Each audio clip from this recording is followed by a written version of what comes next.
Boa noite. Estamos aqui com mais uma discussão do Grupo RN Solidariedade Covid. Hoje, especialmente, nós vamos tratar de um tema que tem nos custado e, ao mesmo tempo, tem nos estimulado muito a pensar, enfim, onde é que nós vamos parar nesse confinamento. Esse momento que a gente está vivendo, ele nos coloca diante de alguns desafios, mesmo ao mesmo tempo, nos coloca também diante de algumas fragilidades, né? São sintomas, são medos, né? Que, enfim, estão dentro do contexto de uma pandemia, né? Natural. Segundo os especialistas, é natural que a gente esteja vivendo o que a gente está vivendo. Existem vários estudos na ciência que apontam que uma catástrofe ou mesmo esse isolamento que nós estamos vivendo provocam efeitos psicológicos na nossa vida. Os custos normalmente são calculados do ponto de vista material ou econômico, financeiro, mas nunca se mensura os imensos prejuízos que são causados individualmente nas pessoas. Então, os impactos que as pessoas sofrem, né, na saúde mental, seja pessoal ou coletivamente, são evidentes e estão na literatura, estão na vida, estão, enfim, nos diversos exemplos que por aí têm acontecido. A conjuntura atual da Covid-19, ela está revelando diversos sintomas que não fogem ao padrão que se tem ao longo da história. Então, são sintomas como desânimo, angústia, esquecimentos. Por exemplo, para eu escrever o panfleto de hoje, por exemplo, eu errei 3 vezes. Eu esqueci datas, eu confundi datas. E isso as pessoas têm me explicado que é normal, né? Falta de energia, insônia, irritação, mudança de humor, né? São prejuízos emocionais que, enfim, reforçam que a gente vai sair disso na boa, né? O perigoso é não ter, pelo que já me disseram. E isso é muito alentador, porque a gente vai estar, né, embora inteiros, posteriormente a esse momento que a gente está vivendo, mas a gente nunca mais vai ser os mesmos. E isso é muito importante de ser refletido. Eu vou passar a palavra agora para a Hermínio, para falar do nosso grupo, e rapidamente a gente passa para os nossos convidados. Boa noite a todos. Prazer para mim conversar com Fátima e Adriano. Fátima, uma companheira de longas datas, é uma das pessoas que centraram o fogo aqui no Estado para humanizar o tratamento das pessoas com deficiência mental. Então, Fátima, minha homenagem pela sua luta na humanização da medicina. Adriano, um jovem psiquiatra, começando a carreira, trabalhando na mesma frente. Eu queria, em primeiro lugar, como nós não temos um presidente da República que se sensibilize com as mortes, eu queria, em primeiro lugar, começando hoje, manifestar nossas condolências às 1.188 pessoas que morreram nas últimas 24 horas vítimas da Covid. Possivelmente são 1.188 famílias que não têm a oportunidade nem de enterrar os seus entes queridos. Então, eu queria prestar as minhas solidariedades a essas pessoas. O nosso grupo, ele trabalha em 3 frentes. Ele foi criado em 21 de março, por eu e Giovana, que está aqui na tela, e se somaram a nós, hoje, em torno de 80 pessoas, que, articulado num grupo de WhatsApp, trabalham em 3 frentes. A primeira é produzindo EPIs para o pessoal que está na frente de combate da pandemia. Ou seja, nós trabalhamos produzindo, confeccionando, articulando equipamentos de proteções individuais para as pessoas que estão, aos profissionais de saúde da rede pública. A outra frente é produzir documentos para que nós, com esse grupo tão competente que nós conseguimos articular, ofereçamos propostas e sugestões para as autoridades conduzirem os nossos destinos, nos liderem de maneira correta no enfrentamento dessa pandemia. E, por fim, a outra vertente é a de comunicação. Essas lives que eu e Giovana temos feito um dia, outro não, praticamente, elas têm uma missão de dar a oportunidade de aprofundarmos um pouco alguns temas que são muito afeitos ao momento que nós estamos vivendo. E o dia de hoje é dedicado à saúde mental e ao adoecimento social. E nós contamos com 2 companheiros que tratam isso de maneira muito humana, como nós, e por isso nós nos identificamos tanto com eles 2. Então, eu queria passar para a Giovana para que ela apresentasse. Só apresentar, né? Só uma dica para os expositores. Se vocês quiserem sair bem na fita, para a galera achar maravilhoso o trabalho de vocês, falem pouco, vamos trabalhar em subtópicos, porque se vocês passarem 15 minutos falando de uma coisa só, o povo no outro dia mete o pau em vocês, viu?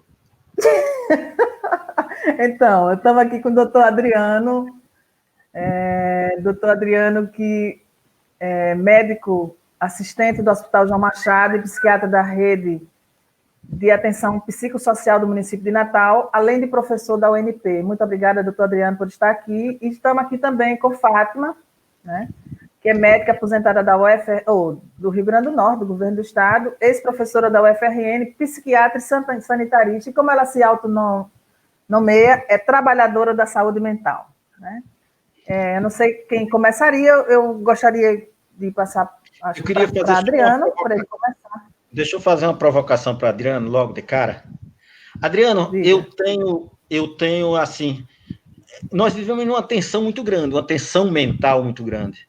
E eu tenho sonhado muita trevalia ultimamente.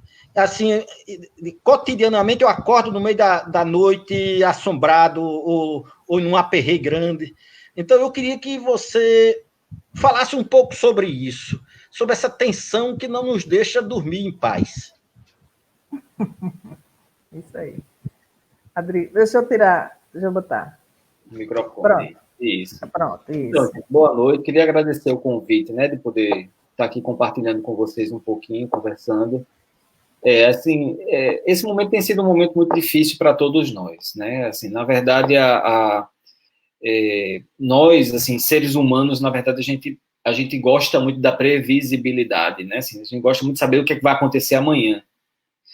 Então, assim, um momento como esse, que é um momento de incerteza, que é um momento que, assim, a gente não tem muito claro quais vão ser os desfechos desse processo todo, isso realmente gera muita ansiedade, gera muita agonia nesse processo, né?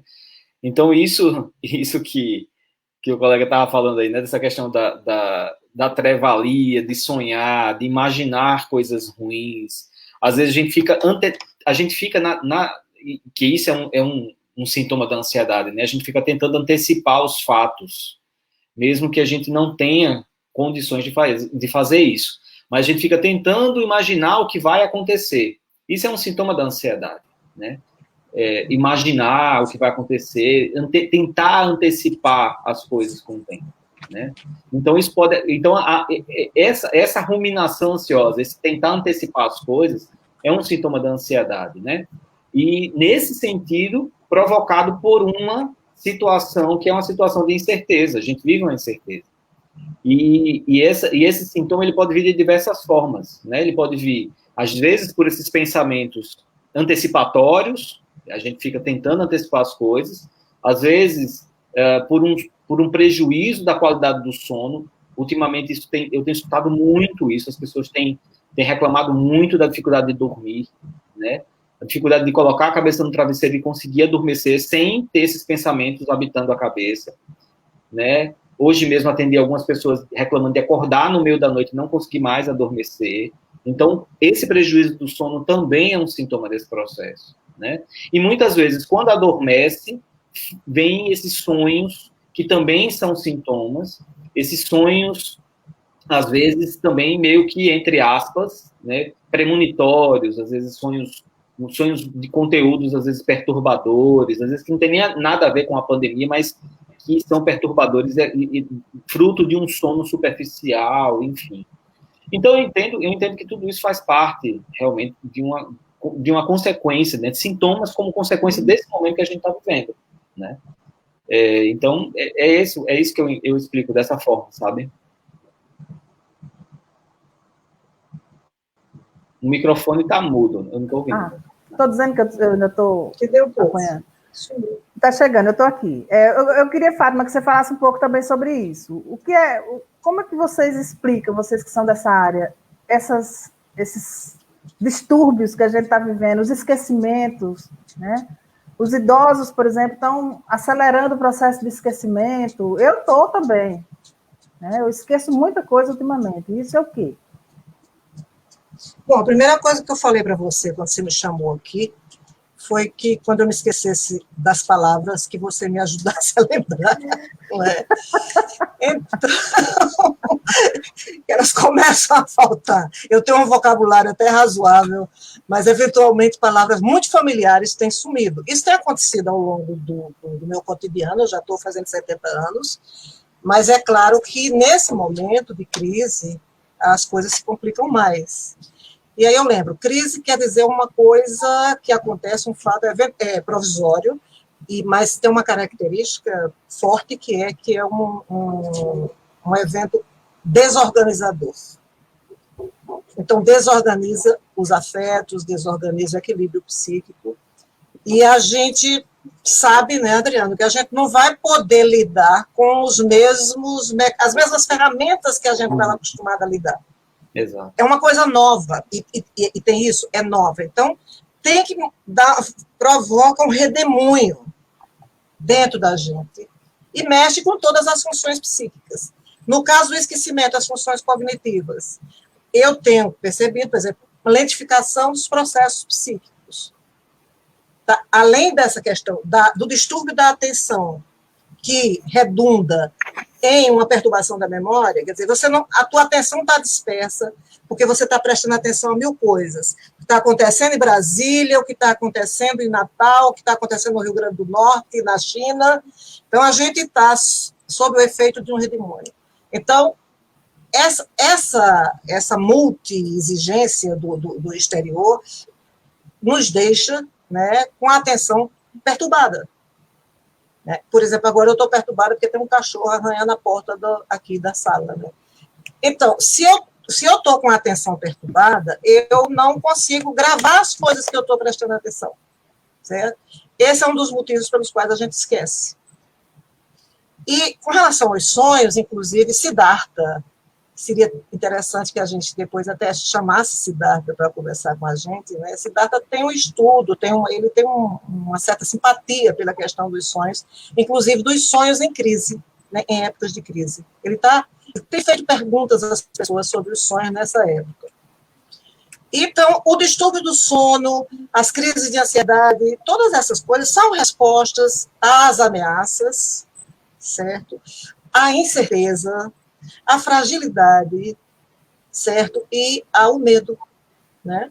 O medo de uma coisa nova, que a gente até conhece um pouco, né? Mas a gente não sabe como vai se comportar. A gente está vendo agora, hoje, né, teve notícias de que a quarentena vai estar voltando em alguns lugares da China.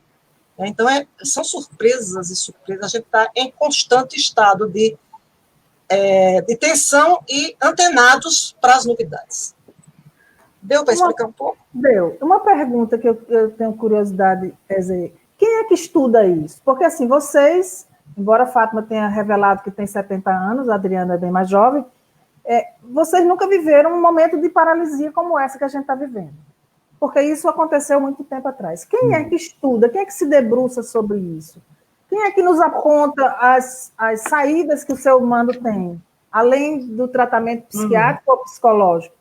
Quais são as alternativas que aquela pessoa que está sozinha tem, né, diante da percepção de que está apresentando isso, né? Como é que ela lida com isso no cotidiano? Fala, Adriano. Adriano, depois eu Não, falo. assim, veja, esse momento que a gente está vivendo, ele é absolutamente singular, né? Porque mesmo que a gente tente tentar se balizar por eventos anteriores da história da humanidade, a gente vive uma época diferente desses momentos anteriores. Assim, a gente não vai ter como balizar por esses momentos, né? Então, assim, eu entendo que esse momento que a gente tem hoje, que a gente vivencia hoje, ele é absolutamente singular. E uma coisa que, para mim, assim, é muito clara, é que a gente não tem muita noção de quais vão ser os desdobramentos disso, né? A gente não tem ainda essa clareza, até do ponto de vista da saúde mental das pessoas, quais vão ser as consequências. A gente tem ideias, né? A gente tem perspectivas, assim, mas a gente não tem essa certeza. As evidências disso só vão surgir depois. Essa clareza a gente só vai ter depois, né? Mas as orientações que a gente tem para dar são as orientações que a gente tem para dar dentro de um processo, como o Fátima está dizendo, de crise, né? Levando em consideração que essa situação leva a um desequilíbrio hormonal, leva a um desequilíbrio social, enfim, é um redemoinho dentro desse processo. Então, assim, as orientações que a gente vai ter para dar às pessoas vão ser orientações que poderiam servir em qualquer situação de crise, na verdade, e não para esse momento em si, né?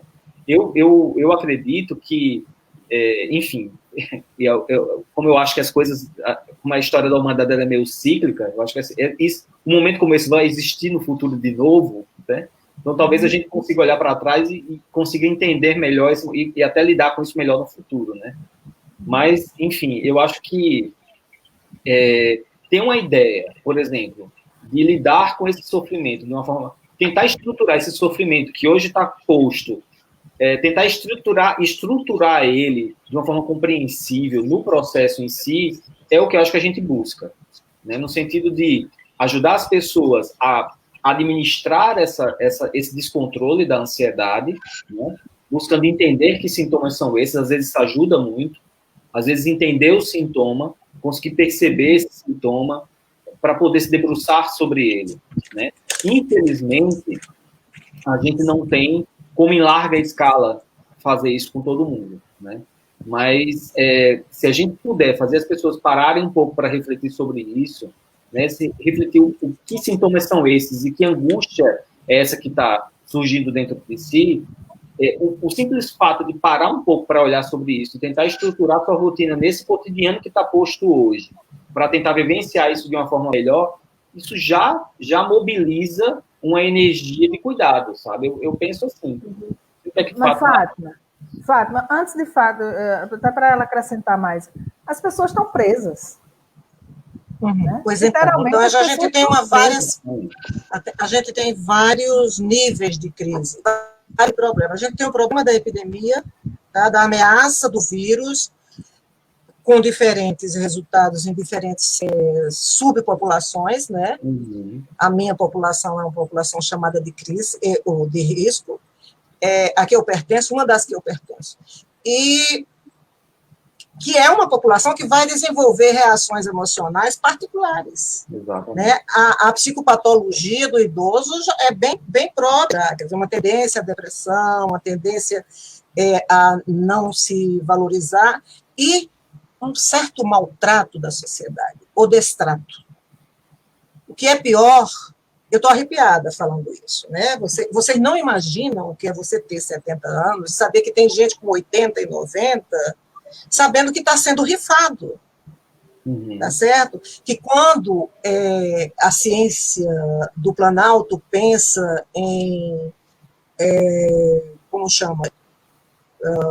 De rebanho, como é que é? Enfim, em conseguir a imunidade de rebanho, é a custa de muitas mortes. E os primeiros da fila são os idosos com comorbidades, ou seja, e os que têm comorbidades sem ser idosos.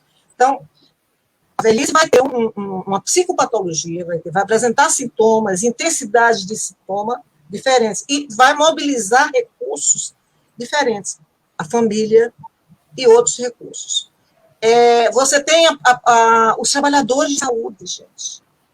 Vocês já imaginaram o que é estar numa UTI durante 8 horas? Numa UTI onde a tensão é absolutamente absoluta, né? Absolutamente absoluta mesmo. Eu trabalhei na epidemia de AIDS, e que foi uma epidemia diferente. Eu me considero sobrevivente dos trabalhadores de saúde mental na epidemia de AIDS. Tive o privilégio de ter uma equipe muito legal. Tive a minha colega psicóloga, Kátia Moura, que cuidava dos pacientes e cuidava da gente também. Só que na epidemia de AIDS, você tinha alguns conhecimentos que te deixavam mais aliviada. Na epidemia de AIDS, as pessoas tinham grupos chamados de risco quer dizer, se adoeceria se você tivesse contatos íntimos. Você sabia disso, quer dizer, quem estava se abstendo de contatos íntimos, quem estava se defendendo. Essa doença, nem trancado dentro de casa, você se defende. Então, ela é muito ameaçadora, ela se transmite muito rapidamente, ela é assustadora. Né? E, enfim, então, as respostas vão ter que ser singularizadas também, para os idosos, para os trabalhadores, para os familiares, para os voluntários. Essa é a concepção com que se trabalha com crise. Você tem que trabalhar com todos os protagonistas, com linguagens diferentes, respeitando a cultura, respeitando a religião, as crenças. E eu queria falar 3 coisas, rápido. A OMS tem um grupo que está discutindo isso, tem uma cartilha, inclusive. O Ministério da Saúde, por incrível que pareça, tem uma cartilha, muito pouco inovadora, mas tem uma cartilha, se preocupou com esses aspectos, né, da crise. E acho que aqui no Estado tem, né, um serviço online, uma disponibilidade de pessoas para atenderem, né, o sofrimento psíquico online. E eu estava querendo trazer para cá, para vocês, uma sugestão de uma ideia que o pessoal do Rio de Janeiro teve na epidemia de AIDS, que talvez engrossasse o número, o time das pessoas que ajudariam a enfrentar a crise, que foi um banco de horas que se criou. Não se usou só o pessoal do serviço público. Os psicólogos, psicanalistas, psiquiatras da clínica particular ofereciam horas em que se disponibilizavam para atender pessoas que tivessem necessidade de atendimento, de tratamento. E uma coisa, Giovana, que é sagrada. É só para esclarecer. Existem no serviço 0800 que o governo do Estado está oferecendo, existem escritórios envolvidos. Existem institutos, existem organizações de psicólogos envolvidos nesse atendimento às pessoas. Voluntários.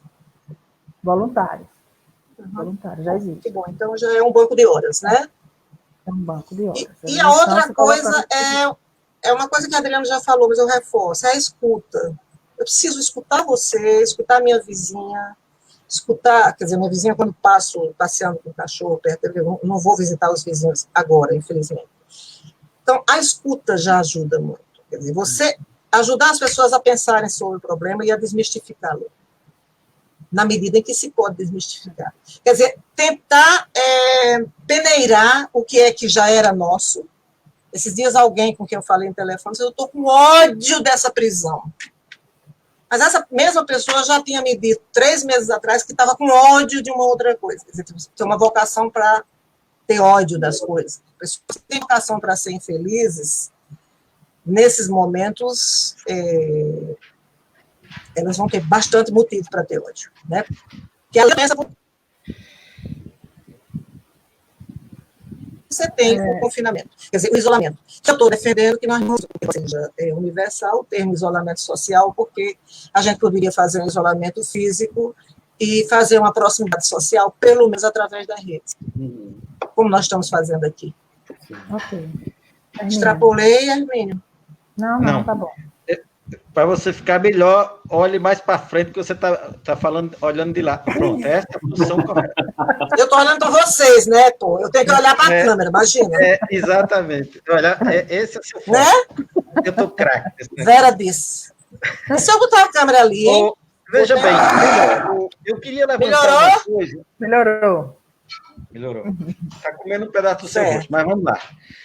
Eu queria colocar uma coisa. Essa tensão social, Fátima, que nós vivemos hoje, ela, de fato, ela já tem uma historinha andado aqui no Brasil, né? Talvez, assim, um nível de tensionamento social mais intenso e, assim, numa fase diferente. Por exemplo, nós vivemos alguns tensionamentos. Direta e Já, por exemplo, para quem viveu essa época, foi um movimento de tensão social. E essa tensão social no Brasil, ela se agudizou com a pandemia, mas ela já existia muito fortemente, vamos caracterizar, a partir do processo de impeachment de Dilma até hoje. Ela se agudizou nesses últimos momentos em função desses fatos da pandemia. Mas eu pergunto a vocês, hoje nós temos torcida para tudo. Nós temos torcida agora até para cloroquina, com música e tudo. A claque cantando cloriquina e tal. Tem uma amiga nossa e colega de vocês, que não é psiquiatra também, mas não quer que a gente diga que ela é mais, porque ela abandonou essa profissão. Mas ela escreveu ultimamente um texto que, de certa forma, me explicou um pouco dessas torcidas, por qualquer coisa que gera esse tensionamento. É briga em família, é grupo de WhatsApp que ninguém só falta se estraçalhar. Ela escreveu sobre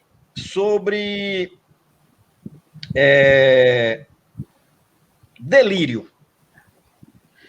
Que determinadas pessoas atingem um nível de delírio que elas não raciocinam mais. Elas passam simplesmente a defender aquilo incondicionalmente.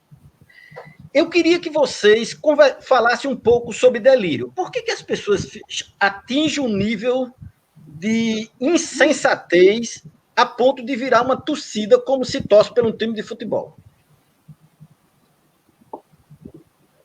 Então, assim, Hermínio, na verdade, assim, eu não li o texto, né? Até já ouvi falar do texto, mas ainda não li. Assim, para a psiquiatria, o delírio é algo um pouco mais grave que isso, né? Assim, eu acho que esse fenômeno social que a gente vive hoje aí, né? Essa polarização, essa coisa de ter que tomar um partido e defender isso, defender ideias que às vezes parecem absolutamente estapafúrdias, assim, e que não há racionalidade, né? E a pessoa defende aquilo de uma forma absolutamente... Enfim, eu interpreto isso... a gente pode chamar um delírio social, vamos dizer assim, mas eu interpreto isso como uma necessidade enorme de identificação, sabe? Uma necessidade enorme de identificação. É como se eu precisasse me identificar com algo porque eu estou perdido. Então, eu me agarro a alguma coisa para que eu me identifique e eu tenha vamos dizer assim, um rótulo adequado, né? Isso, se a gente for enxergar isso direitinho, isso é algo muito humano, né? O ser humano, ele precisa, na verdade, muito da identificação. Ele precisa muito se identificar, se sentir aceito, vamos dizer assim. Então, eu acho que o que está acontecendo, na verdade, é uma necessidade muito maior dessa identificação, que sempre existiu isso, só que, por uma conjuntura social, essa necessidade de identificação, ela se exacerbou, né? E aí eu preciso pertencer a um grupo A, necessariamente ser aceito por esse grupo A, para negar o grupo B. Porque só pertencendo a esse grupo eu nego o outro grupo, né? E isso levado ao extremo, né? Isso levado ao extremo, porque aí chega realmente a beirar o delírio. Porque assim, o conceito do delírio mesmo é eu acreditar em algo que não é real de forma absolutamente inflexível. Esse é o conceito de delírio. Adriano, isso que você está falando, quer dizer, eu fico imaginando, isso demanda do sujeito um sofrimento. Seja de que forma for. O confronto é um sofrimento, assim, a agressão é um sofrimento. Tudo demanda sofrimento. Você faz uma opção, quer dizer, não é uma opção. Você está confinado, isolado, sofrendo as consequências de estar vivendo nessa condição e, ao mesmo tempo, você provoca o seu próprio sofrimento. Então, mas aí é que tá, sabe, Giovana? Assim, é que essa identificação, ela alivia o sofrimento, em alguma medida, sabe? Certo. Na hora que na hora que você se identifica e você defende a ideia estapafúrdia, seja lá ela qual for, e nesse processo da identificação e numa resposta desse grupo que ele aceita, isso gera prazer. Isso gera uma identificação e gera um prazer que apazigua o sofrimento. Aquele sofrimento de você não estar pertencente, que você, de repente, você fica meio perdido sem saber de que grupo você pertence, isso gera um sofrimento, e na hora que você aceita e que você recebe uma resposta positiva disso, esse conceito do delírio é muito interessante, porque na hora que, por exemplo, existe uma condição na psiquiatria que a gente chama de folie à deux, né, que é assim, uma psicose a dois. Quando você encontra um psicótico, que ele encontra outra pessoa que compartilha o delírio dele, e os dois acreditam naquela história, nossa, aquilo se solidifica de uma forma e apazigua, sabe, a angústia de uma maneira que eu acho que aí, nesse sentido, é um alívio para aquele sofrimento, né? Mas a pandemia não é delírio. A pandemia é real. A pandemia é real. O medo é real. Então, Fátima. O desmedo também é real. Porque nós temos um grupo que nega o perigo do vírus e da doença. Né? E, muito provavelmente, por medo. Para evitar o medo. Para evitar o medo. Né? Então, ontem, um dos motivos pelos quais eu não dormi bem foi exatamente uma história que a gente soube de um rapaz que morreu aqui em Natal. Ele era do time dos negacionistas, ele não usou máscara, ele não se preservou, ele adoeceu, não quis ir no médico, ele foi para a UTI, não queria ser traqueostomizado, porque não era sério, porque o vírus não existia, porque a doença não existia, era uma gripezinha. Ele entrou numa vibe de um delírio bem sistematizado. Foi isso que a ex-colega meio que quis dizer. Quer dizer, a convicção é tão forte, e o medo de falhar perante o grupo, porque como o grupo traz paz e acolhe, você não pode falhar com o grupo. Exatamente. E a outra coisa, se você abre uma brecha que seja a um argumento contrário à tua certeza delirante, chamemos assim, ou deliroide, pode desmoronar todo o sistema. Você tira um tijolinho aí como um dominó em despecamento, né? Então, é muito perigoso. Então, você tem que se fechar. Geralmente, quando a gente começa a conversar com essas pessoas, chega uma hora que elas dizem, não, você não tem jeito, não quero saber não sei o que, e vão embora. Porque não dá para balançar essa estrutura, porque é uma coisa muito ameaçadora, né? Pode desmanchar toda a certeza. Eu estou imaginando, gente, o sofrimento de quem...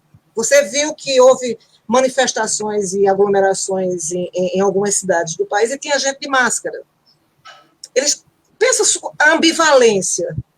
Eu não acredito, eu tenho que dizer que não acredito, eu tenho que dizer que não tenho medo, mas eu tenho que usar máscara porque, na verdade, eu tenho medo. Esses estão sofrendo mais do que a gente. Verdade. Eu acredito. Eu só queria lembrar uma coisa, é um exemplo que eu sempre dei em aula. Não sei se Adriano já leu, é o Christophe, é um francês, depois eu lembro o resto do nome dele, escreveu um livro chamado A Loucura do Trabalho. Dejoux. O Christophe Dejoux. Ele pesquisou por que os operários da construção em França não usavam EPI. E a maioria não usava, porque usar significava reconhecer a periculosidade da atividade que exercia. E se ele reconhecesse, ele ia ter medo. E ele não podia ter medo, porque senão ele se paralisava. Então, eu fico imaginando a turma que não pode ter medo do vírus. Que sofrimento que deve ser. Não é? Porque não pode usar máscara. Aí entra no canal das coisas do machismo brasileiro. E nós sabemos que existe aí um partido machista muito forte, né? Metralhadora e tal, não sei o quê, muito macho e tal. Pensa, macho não pode ficar usando máscara. Máscara é coisa de mulher, de homem medroso. Também tem um sofrimento muito grande. Pronto, por enquanto. Márcia, eu acho que... Gostei muito. Agora, me diga uma coisa. Qual é a dica que vocês têm? Assim, vamos considerar que, de certa forma, a gente está falando muito para a classe média aqui nessa live, né? A gente está num universo que nós habitamos. Como a maioria das pessoas que vão assistir estão dentro desse... Eu acho que é mais útil a gente trabalhar nessa esfera. Assim, vamos considerar... Mas eu acho que, Hermínio, também tem que tratar um pouco do outro universo, né? O interior está aí. O número no interior tem nome. Mas, assim, eu acho que não dá para teorizar muito. Não. Eu acho que não dá para teorizar muito com a ignorância. Porque uma criatura que... O ignorante, ele não sabe nem o risco que corre. Tem pessoas, assim, da minha convivência, engenheiro como eu, que acha não, ele propaga que as pessoas que são mais pobres, elas não pegam o vírus porque elas foram criadas no meio da terra, do barro, da lama, por que canto, e esse povo é mais resistente. Então, em outras palavras, como disse um amigo meu um tempo, o inferno só não presta para quem não é cão. É um pouco essa imagem de que eles estão protegidos. Ou vocês acham que não? Tem uma parte da galera que acha que está protegido pela própria vida que leva. Chega num determinado canto e diz, esse vidro não aguenta cana, não. Eu vou tomar uma lapada de cana aqui, eu quero ver essa porra entrar pela minha goela com essa... Se o álcool não é bom para as mãos, eu boto na goela. Ora, se ele mata nas mãos, vai matar na goela também. Não tem uma lógica? Aí essa construção que se faz, ela é mais natural do que a maioria das pessoas imaginam. É verdade. Mas, assim, o que eu queria que vocês conversassem um pouco de fato, nós estamos vivendo uma situação diferente. Praticamente 2 meses, a maioria das pessoas sem trabalhar, pode até estar trabalhando, mas não está trabalhando nos parâmetros normais. É um período de 2 meses de excepcionalidade, seja lá para quem for. Eu pergunto a vocês, qual a dica para que vocês poderiam dar a essas pessoas que estão em casa e tal, estão pensativas, mocoronga e tal? Como é que essas pessoas podem... Qual o exercício, qual é a dica que vocês dão para poder essas pessoas, por exemplo, dormirem normalmente? Para que eu, por exemplo, quando como eu estou em casa e tiro uma cochilada de tarde, de noite eu não durmo mais, ou durmo muito pouco. Qual o exercício que vocês propõem, uma disciplina mental, para que a gente organize, de certa forma, a vida, para não atropelar tanto os processos naturais da vida que nós levávamos? Uhum. Então, assim, eu acho, Hermínio, e aí é uma coisa que eu oriento muito as pessoas, né, assim, que me procuram para conversar sobre isso. De modo geral, eu oriento tentar manter uma rotina mesmo, sabe? Tentar manter uma rotina dentro da sua casa. Tem que ter hora para acordar, tem que ter hora para dormir.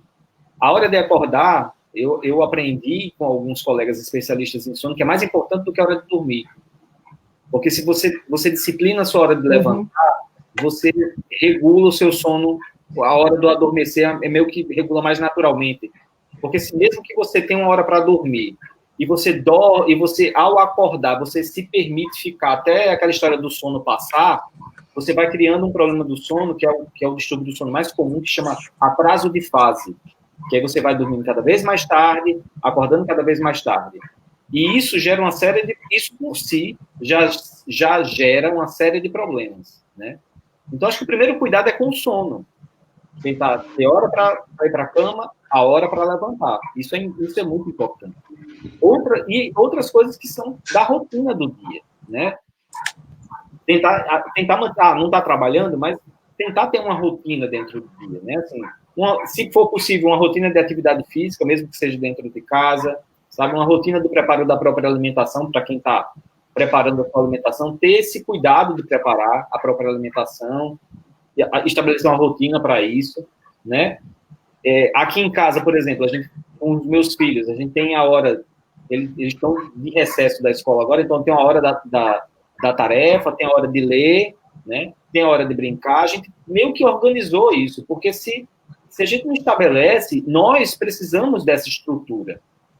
Nós necessitamos dessa estrutura. Ela é tranquilizadora, né? Não é à toa que o ser humano ele trabalha com padrões. Não é à toa que o nosso dia é todo dividido. Não é à toa que o nosso sistema de tempo ele é métrico. É porque nós precisamos de padrões.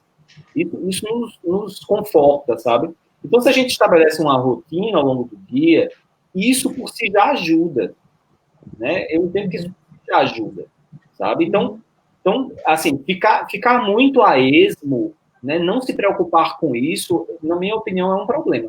Com o passar do tempo, isso pode se transformar num problema grande, né? Uma coisa que você falou aí que me chamou a atenção, assim, você estava falando da questão da ignorância e tal. Como a informação é importante, né? A informação, eu acho ela preciosa. E, por exemplo, hoje à tarde, eu estava no CAPS em atendimento, porque você falou disso, eu me lembrei imediatamente de uma senhora que eu atendi, uma senhora extremamente humilde, inclusive assim, com roupas muito simples e com aquele aspecto de alguém que até transita mais na rua do que dentro de casa, né? Mas ela estava com algumas preocupações que eu vi ali, poxa, como é importante a informação, né? Assim, com a preocupação com a higiene, com a preocupação com a limpeza, até com a entrada dela na sala de atendimento, o jeito que ela entrou foi um jeito muito interessante, né? Porque ela teve cuidado de afastar a cadeira, ela teve cuidado de sentar de uma forma que não ficasse de frente para mim, sabe?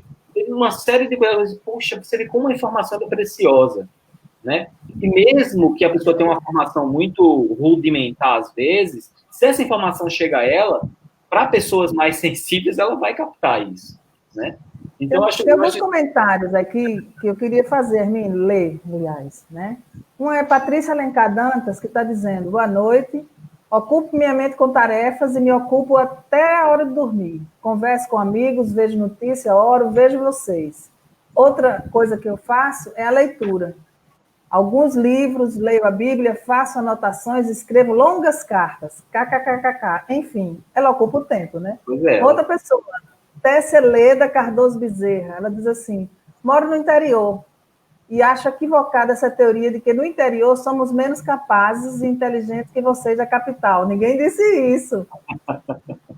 Hoje, o Brasil demonstra que tanto as classes mais altas e também as pessoas com formação superior possuem uma grande parcela de ignorância nesse país. Certíssimo. Isso é verdade. Né? Eu acho que é importante comentar sobre isso também. Vai, Fátima, tu. Tem uma coisa que eu estava conversando com um amigo e a gente comentou. O vírus, para a maioria das pessoas, é um substantivo abstrato. As pessoas não estão acostumadas a realizar uma coisa que não vê. Na epidemia de cólera, uma senhora que trabalhava comigo, de Mãe Luísa, uma mulher sábia, era uma herveira, dona Eleida, ela tratava a gente lá em Mãe Luísa, era um dos recursos de saúde da comunidade muito importante. Eu estou igual o Nacife agora, me ajeitando na cadeira. Ela disse, dona Fátima, esse negócio de cólera é invenção da imprensa. Porque sempre teve dor de barriga e o povo sempre morreu de caganeira. Eu acho que isso foi por causa dessa história de cólera. Aí botaram o nome de cólera e criaram essa lenda. Então, quer dizer, é a explicação que ela arranjou para conviver com o drama. Né? É a sabedoria dela. Né? Essa sabedoria, quer dizer, ela ignorava o bacilo da cólera, mas, e ao mesmo tempo ela tomava alguns cuidados. Né? Tomava cuidados. Eu acho que isso E aí eu queria esclarecer, Tessia, acho que Hermínio não disse isso, ele estava falando nas pessoas que não têm acesso à informação. E eu acho assim, que essa conversa seria muito comprida, por quê? Porque a gente tem várias microculturas, né, a gente não tem uma sociedade compacta, todos nós sabemos disso, né, a sociedade é feita de fatias, que na própria algumas... cidade que a gente está, tem gente que não tem acesso à informação. Conflituosas entre si, interior. não é? Mas acho que o medo... tem muita gente que está usando máscara sem saber por quê. Está usando porque é obrigado e porque é moda. Tá certo? Porque ainda não realizou o risco. Eu tenho a impressão que só quando morrer alguém do lado... tem uma pessoa que eu conheço, com quem converso muito sobre isso, ela disse assim, eu comecei a acreditar porque eu tive chikungunya. Quando ela teve chikungunya, ela realizou que um substantivo abstrato poderia ser concreto e ter resultados concretos. O que falta é Marta Pernambuco, Vera Amaral, Paulo Freire, ajudar a gente a conversar com essas pessoas. A gente precisa conversar com elas, mas conversar na linguagem delas. Eu acho. Transformar o substantivo abstrato, transformar o substantivo abstrato numa coisa concreta. Tá? Ó, tem um comentário aqui que é interessante, Fátima. Deixa eu só dizer uma coisa, Jo. Tá. Kátia está falando uma coisa interessante aqui. Uma coisa que a gente precisa fazer nessa rotina, o Hermínio, a gente precisa organizar também a gente que tem duas frentes de combate. Nós estamos sofrendo muito mais. Nós que estamos enfrentando todas as consequências da loucura política que o país está vivendo, né? E estamos enfrentando a pandemia, e elas se entrelaçam. A gente está sofrendo muito mais, com certeza, não tenho dúvida. Né? A gente precisa se organizar, fazer uma dieta de informação também. Dá um tempo, a gente não pode passar o tempo todo pendurado nos grupos da gente, vendo notícias horrorosas. E, às vezes, são notícias que não vão acrescentar nada. É mais uma loucura do menino mau lá de Brasília, entendeu?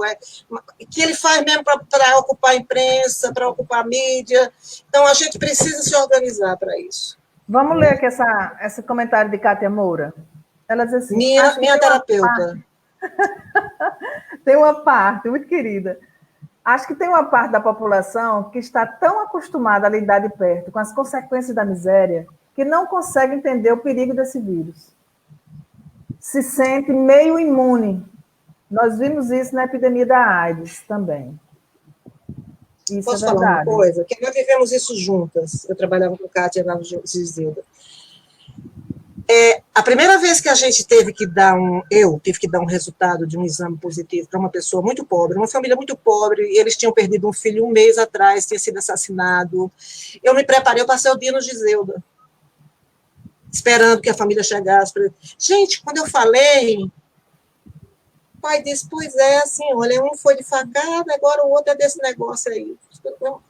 Um fatalismo, né? E tem uma outra coisa, assim, que a gente... Por quê? Porque a miséria é tão presente, as perdas são tão presentes que há uma certa anestesia de defesa para não pirar e não romper o juízo. E eu acho que tem uma outra coisa que é o seguinte, a gente estuda muito isso no Saúde do Trabalhador. Você que lida com problemas concretos, que trabalha com o seu corpo se transforma em suor e se transforma em energia para construir a casa, para fazer o móvel, para fazer girar a máquina, você pensa com o seu corpo material. É difícil para você pensar coisas abstratas, inclusive revelar sentimentos abstratos, isso a gente lê muito bem num livro que se chama O Corpo e as Classes Sociais, é revelar os seus sofrimentos psicológicos, porque você está acostumado com coisas concretas. E coisa concreta é empachamento, é dor no corpo, quer dizer, nunca essa coisa que a gente fala, ansiedade, insônia não tem, né? Porque vago, né? Desmaia, né? Bom, Fátima, deixa eu falar um reforço ao que você está dizendo aí. Vocês citaram várias ajudas que podem ser feitas virtualmente para as pessoas que querem ter esse amparo. Sabe qual é a visão que esse serviço tem? É de que a pessoa... Eu não estou doido para ficar... Eu não estou doido para ir atrás desse médico, não. Vocês pensam que eu estou doido? Essa é a imagem. Por isso que esses serviços que são citados, eles estão sendo pouco ocupados. Vocês sabiam que eles estão sendo pouco ocupados? Eles Não, estão sabia, disponíveis, as pessoas estão precisando, mas as pessoas não procuram porque elas não... Se elas procurassem, elas estão admitindo que estão ficando loucas. Você imagina como é que essa coisa, como é que ela anda? Ainda anda, né? Porque esse é um preconceito antigo. Queria passar a palavra para o Adriano e também que ele se referisse. Eu sei que ele trabalha em consultório, mas também trabalha na atenção básica, né? Como é que a gente... Isso que Fátima acabou de falar, da concretude da vida real. Tem um outro lado também. Como é que a pessoa pode se dar o luxo de ter medo quando está morando numa casa de 4 cômodos e convivendo com mais 10 pessoas? Isso é muito difícil. Essa é a realidade mesmo, né? Assim, e às vezes não só isso, não só do convívio com tantas pessoas, a questão de sair, de precisar ir à rua todos os dias para conseguir o que comer, né? De ter que ganhar o pouco que pode ganhar para poder conseguir algum alimento para casa, enfim, realmente assim. Existe uma coisa que também é muito nossa preocupação também, assim, eu trabalho num CAPS AD para álcool e outras drogas, e são dos portadores de dependência química, assim, a gente tem uma população também extremamente vulnerável nesse processo, assim, são pessoas que pela própria condição, elas já se colocam em risco, independente de qualquer coisa, né, pela própria condição que a doença leva, né, essa coisa de se colocar em risco, de se colocar dentro do processo, e elas não conseguem dizer assim, evitar esse risco, né? Deixar de buscar substância porque está tendo uma pandemia. Isso não acontece. As pessoas continuam usando as substâncias, as pessoas continuam em recaída, também é uma população também extremamente vulnerável também, né? Então, assim, eu estou citando essa situação porque são várias, na verdade, é como o Fátima está dizendo, são vários grupos, né? São várias situações que a gente se debruça, que a gente enxerga e vê, e enfim, são problemas. E é interessante isso, porque vocês estavam falando, eu estava me recordando aqui, que quando a gente muito preocupados com isso, para eles não é uma preocupação. Eles não por exemplo, quando eu continuo atendendo, né? Eu estou indo para o CAPS normalmente, a gente está fazendo os atendimentos, está fazendo os acolhimentos, a gente não está fazendo trabalho de grupo, mas a gente está fazendo os acolhimentos individuais, as consultas seguem e tal. E essa preocupação que a gente está trazendo aqui, que a gente está conversando, coisa de não se contaminar, de adoecer, do isolamento, isso passa longe, isso passa ao largo. Isso não chega como uma preocupação dentro do consultório. Sabe o que é que chega de preocupação dentro do consultório? É o benefício do INSS, se vai ser cortado, se não vai ser cortado, é o Bolsa Família, se vai receber, se não vai receber, sabe? Se vai ter o remédio que eu vou passar, doutor, será que vai ter mesmo esse remédio, será que não vai ter? As preocupações são muito mais imediatas do que uma possível contaminação com coronavírus, sabe? Isso realmente passa ao largo, né? Mas muito mais nesse sentido da urgência pela vida do que pela ignorância, porque, pelo que eu percebo, a informação chega. Eles sabem que é uma infecção grave, eles sabem como essa senhora que eu citei hoje de tarde, dos cuidados que ela teve, mas ela não estava preocupada só com isso, não. Ela tem outras preocupações mais urgentes.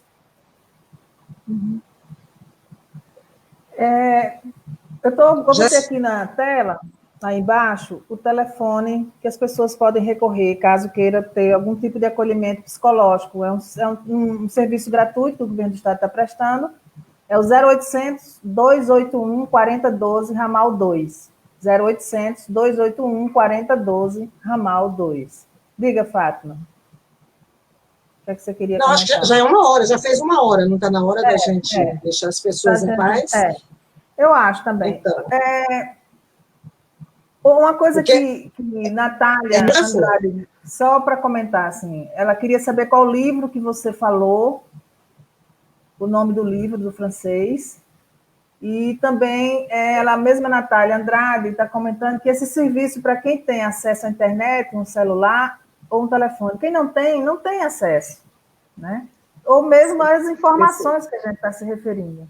Né? Então, as pessoas vivem num universo, a gente sendo assim, nós estamos num universo paralelo, Nós somos minoria, entendeu? Nós somos Quem tem privilegiados. acesso a um celular, nós somos privilegiados, né? Seja de que classe social for, mas nós temos um celular, nós podemos ter acesso a determinadas informações, independente se a gente ganha ou não ganha dinheiro, se a gente tem ou não tem emprego, não interessa. Existem vários níveis de privilégio, né? Bom, Fátima deu uma saída, caiu a internet dela. Adriana, eu queria que você, se você quisesse se despedir com alguma fala, se Fátima voltar, a gente insere ela também. Tá. Então, gente, eu queria... Kátia está dizendo que não pare não, que está muito bom, Kátia dizendo aqui. Vamos marcar outra, Kátia. Então, eu queria só agradecer, eu sou muito fã, né, desse tipo de contato, porque eu acho que a gente consegue chegar a muitas pessoas, e eu acho que para esse momento, assim, acho que o mundo digital, ele está muito mais evidente agora, né, eu acho que é algo que vem para ficar, muitas coisas a gente vai continuar fazendo online, muitas coisas mesmo, né, e assim, eu queria só para finalizar minha participação aqui, e deixar uma mensagem, assim, Fátima falou um pouquinho sobre isso, mas eu queria reforçar, sabe, gente, de tentar fazer um detox aí das informações, sabe, de ter cuidado, né, porque isso também é extremamente adoecedor, sabe, você ficar 24 horas, né, você acorda com o celular na mão, vendo notícia, vai dormir vendo notícia de vários aspectos e várias esferas, né, seja de ordem política, seja da saúde, seja da pandemia, seja do que for. Isso traz uma sensação de que as coisas são piores do que da verdade são, porque essa conexão, ela torna as coisas instantâneas, né, então isso dá uma sensação de urgência que às vezes não é real, né. Então, não estou dizendo que a gente precisa ficar alienado, não, mas a gente precisa ter usar com moderação, vamos dizer assim, sabe? Não precisa usar com moderação. Adriano, você como especialista, me tire essa angústia. A gente que perde sono, a gente que tem angústia, a gente que tem medo, nós estamos manifestando coisas normais, isso é normal, perder sono, ter pesadelo, isso é normal, ou é melhor a gente reconhecer que a gente está tirando mesmo nesse confinamento? Pois é, acho importante a gente falar isso também, até onde isso é normal, né, sabe? Então, assim, de modo geral, nas classificações da psiquiatria, o normal vai até onde o sintoma não gera prejuízo. Mas que tipo de prejuízo? Prejuízo à vida. Por exemplo, se a falta de sono, ela começa a gerar prejuízos à sua vida, no sentido do seu contato com os outros, no sentido de alterar o seu humor, no sentido de dificultar o seu contato com a sua família, você fica mais irritado do que o normal, muda o seu humor, inviabiliza coisas que você fazia. Por exemplo, eu gosto de estudar música, eu deixo de estudar música porque eu estou sem dormir, porque eu estou perturbado, eu deixo de fazer algo que eu rotineiramente faço porque eu não estou bem, então isso pode significar um prejuízo. É diferente de eu estar só sem conseguir dormir, eu estou sem sono, mas eu vou administrando aquilo, daqui a pouco eu melhoro, né? Então, assim, é diferente, né? Um sintoma de um processo de adoecimento, sabe, Giovana? O processo de adoecimento, ele é mais marcado e ele gera prejuízo, né? É interessante isso, porque, assim, hoje mesmo eu atendi um rapaz que ele marcou a consulta porque ele estava sem dormir, estava ansioso e tal, e eu disse exatamente para ele, você não precisa de tratamento, você não está bem porque ninguém está bem. Mas, e aí, assim, eu falei... Essa percepção de que é geral, alivia, né? Exatamente. Você fica dentro de casa e você fica criando, porque muito dos problemas, acho que o budismo que diz muito isso, muito dos problemas e do sofrimento que a gente vive é do pensamento, né? Se você abstrai, se você consegue relativizar, se você se iguala ou se vê no outro também tendo o mesmo problema que você está tendo, não, então eu estou normal, né? Todo mundo está tendo, eu estou normal. Exatamente. E é o budismo que diz também que tudo passa, né? Sim, também. É isso. Então, dentro dessa ótica da esperança, eu queria encerrar também dizendo o seguinte: essa opressão, nós vivemos num tempo de opressão, e essas angústias é fruto disso. Eu não convivi na ditadura militar, no regime mais fechado. Quando eu me lembro da ditadura, ela já estava perto de acabar. eu não vivi a opressão que viveram algumas pessoas na época da ditadura militar no Brasil. Mas, ao conversar com pessoas, para entender esse momento, ao conversar com pessoas que conviveram nesse momento de opressão, eu digo, como é que vocês faziam? Aí ela me disse uma coisa legal, que me aliviou. Ela disse, na ditadura existia vida. Por mais opressão que existia vida. Então, o que eu termino dizendo, nós precisamos viver, nessa opressão que nós vivemos hoje, nós precisamos ter uma vida. E essa vida, a melhor forma que eu achei de vivê-la foi ser útil. Eu acho que se você é útil, você gasta seu tempo, você não fica replicando notícia ruim, você não fica fissurado em coisas obsessivas. Então, a dica que eu dou é, seja útil na maneira que você puder. Se você tiver... Olha, se nesses 2 meses você não pôde sair de casa, pode ter certeza, você pode ser muito útil sem sair de casa. Pode ser muito útil. Ocupe sua vida para ser útil. Dê significado à sua vida, que aí você vai dormir mais tranquilo. Exatamente. Tudo bem. Só para comentar aqui de uma pessoa que está assistindo, e a Sonara Miranda, de Albuquerque, diz, o preconceito com as doenças mentais é um mal a combater. Minha avó já dizia que tudo que é demais é muito. É verdade. Né? É verdade. Eu queria que você Fátima Lima já está nos comentários dizendo que... Ela abandonou. É bem Fátima Lima, ela já está lá nos comentários. Giovana, eu queria que você fizesse um apelo que a gente está liso e estamos precisando pagar os EPIs para ajudar o pessoal da saúde. Tá certo, eu vou botar isso aqui. Primeiro, encerrar, né, essa conversa que foi maravilhosa, agradecer a Adriano pela sua disponibilidade, dizer que para nós foi muito bom estar aqui discutindo isso com você.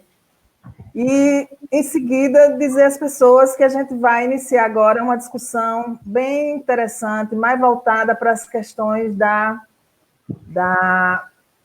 do concreto. Nós vamos trabalhar entrevistas com a Vila de Ponta Negra, que está fazendo uma ação de defesa do próprio território, e vamos fazer alguns encontros com o pessoal de Paraisópolis, em São Paulo.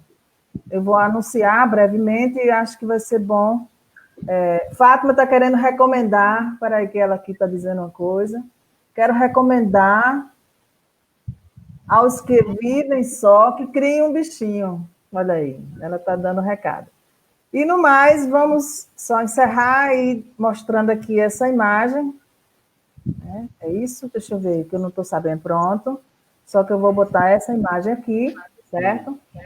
É o do nosso grupo, nós vamos depois compartilhar na nossa rede. Nós estamos precisando de dinheiro, esse é um grupo que iniciou em 21 de março, né? Se chama RN Solidariedade Covid. A conta corrente Banco Brasil e Caixa Econômica a gente disponibiliza, tem os nossos telefones, tanto o de Hermínio como o meu, a gente está sempre disponível também para atender e para ajudar. O grupo RN Solidariedade Covid é formado por profissionais ligados ao UFRN e outras instituições de ensino também, a área da saúde, educação, profissionais liberais, meio ambiente e outros. Então, agradecer a todos, dizer que a gente está encerrando hoje, né, agradecer a Adriano mais uma vez, deixar a Fátima Lima aqui nos comentários, e, enfim, até a próxima, Adriano, muito obrigada. Tchau a todos. Prazer, viu? Tchau. Boa noite. Boa noite.